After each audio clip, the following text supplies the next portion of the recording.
Ako po si Andy, 52 years old po, taga Capiz.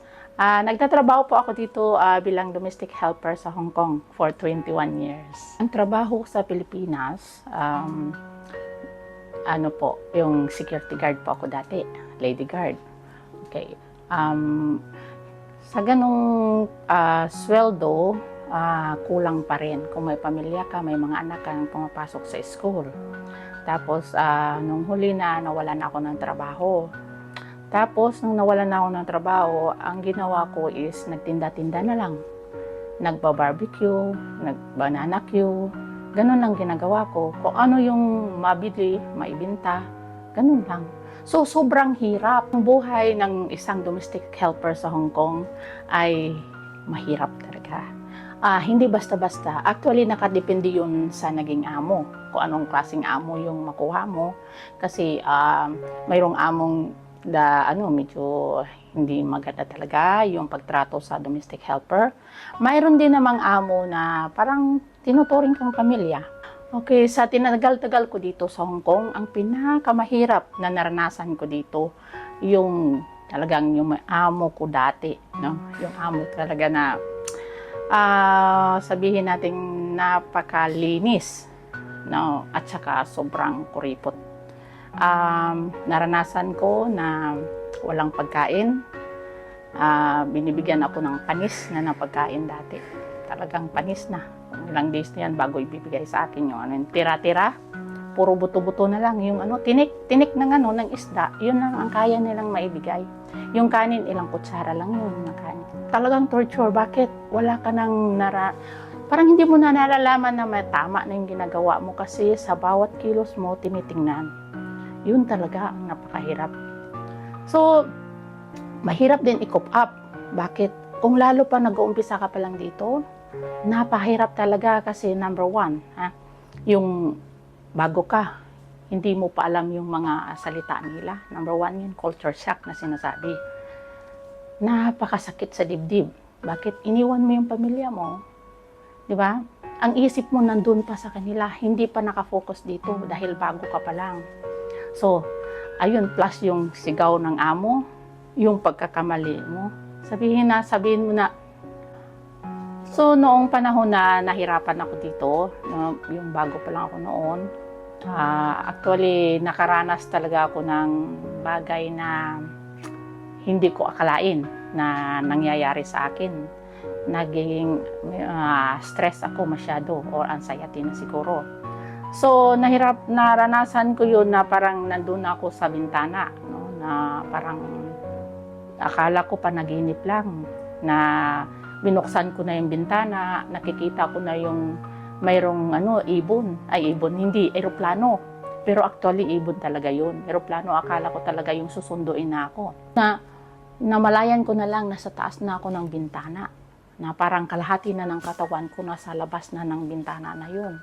So, nakaapak ako sa ng bintana na yun, yung parang grills na yun, naramdaman ko yung sakit na doon ko nagising ang utak ko na, nasa bintana na pala ako. Nanginginig ako, yung tuhod ko nanginginig po baba sa bintana na yun. So, doon ko na-realize na gano'n na pala kalala yung sitwasyon ko. So, ang ginawa ko noon, pumupunta ako ng simbahan. Okay? Sa simbahan ako, sa pa lang ng simbahan, doon sa pinto ng simbahan, luhod ako kumakanta. Hallelujah, hanggang doon sa harap mismo ng altar. Yun. Tulo. Grabe ang tulo ng luha ko talaga sa totoo lang.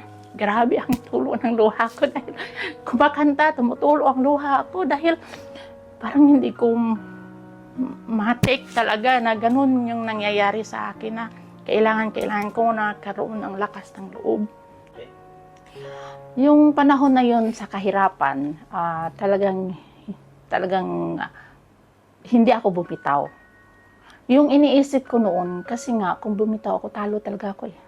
Number one, napakahirap ng buhay doon. Mag-umpisa ka na naman. Mahirap mag-umpisa ng buhay na walang-wala. Dahil naranasan mo na yung wala noon, di ba? So, kailangan mo mag-strive, kailangan mong baguhin yung pananaw mo sa buhay. Parang ima-mindset mo lang talaga na kailangan ko to. Kahit anong hirap ito, kakayanin ko. So, yung panahon na yun, ako na mismo ang nagbago ng aking isip kung paano ko ayusin yung aking trabaho. Nung panahon na namimiss ko yung mga anak ko, yung pamilya ko, yung picture na lang tinitingnan ko. No? Kasi nga, wala ngang internet noong unang panahon. Yung mahal ang tawag. Mahal na mahal talaga ang tawag noon. Sa panahong kahirapan ko, wala akong hiningian ng tulong sa kapwa ko, domestic helper. Kasi nga, naisip ko, para pareho lang din kami ng sitwasyon o baka worse pa yung sa kanila. So, kasi naririnig ko rin sa kanila kung ano yung kahirapan nila. So, hindi rin ako naglakas ng loob na humingi ng kahit anong tulong. Hindi ko rin naisip, yung panahon na yun, hindi ko naisip na humingi ng tulong sa gobyerno. Dahil sa ano ko, wala akong idea na mga ganun ba, na hihingi ng tulong doon. So, ang ginawa ko na lang sa sarili ko na lang nung kalakasan na lang. At saka yung sinasabi ko rin na yung huli na, may nalalaman din akong pwede pa lang silang tumulong pero hindi ko na nagawa para sa sarili ko. So, dito sa Hong Kong, no, yung mga domestic helper minsan, may mga negatibong mga masasabi yung ibang tao. Nang dahil yun, actually, hindi natin talaga masabi na perfect ang isang tao. Number one yun, nag-uudyok sa kanila, loneliness. Number one. Bakit? Sobra silang lungkot dahil namimiss nila ang pamilya nila. So, gumagawa lang sila ng paraan para mabawasan yung stress sa amo, number one, at saka yung lungkot nila na minsan pupunta sila sa magsayaw o inom.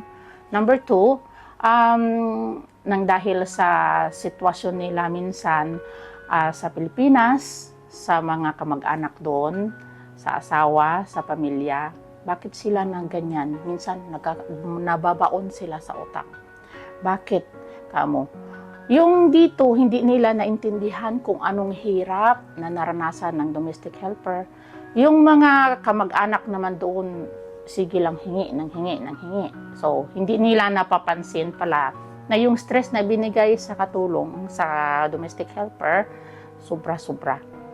Siguro mas mabuti yung kalagayan namin bilang domestic helper kung ang government tulungan na, kasi number one noon, yung living condition ng domestic helper dito. Usually napakaliit talaga na parang maliit lang talagang higaan. Minsan yung iba nasa sala lang natutulog.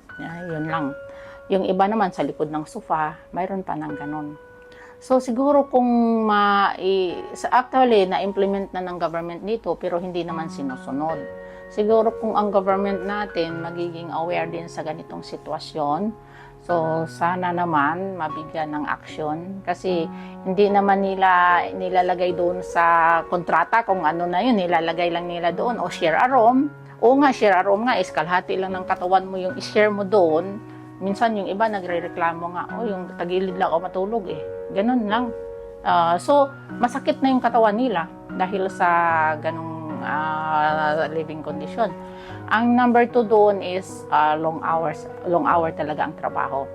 Inaabot ng 16 hour, more than that pa yung iba. Yung iba nga wala pang mga tulog na yan.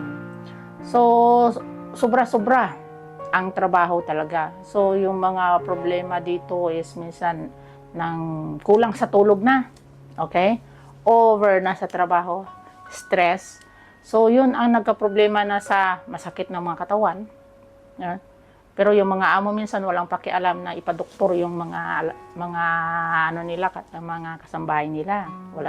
Mayroon namang okay naman, hindi natin malahat yun, pero mostly sa nangyayari is ganun nga, marami ng sakit.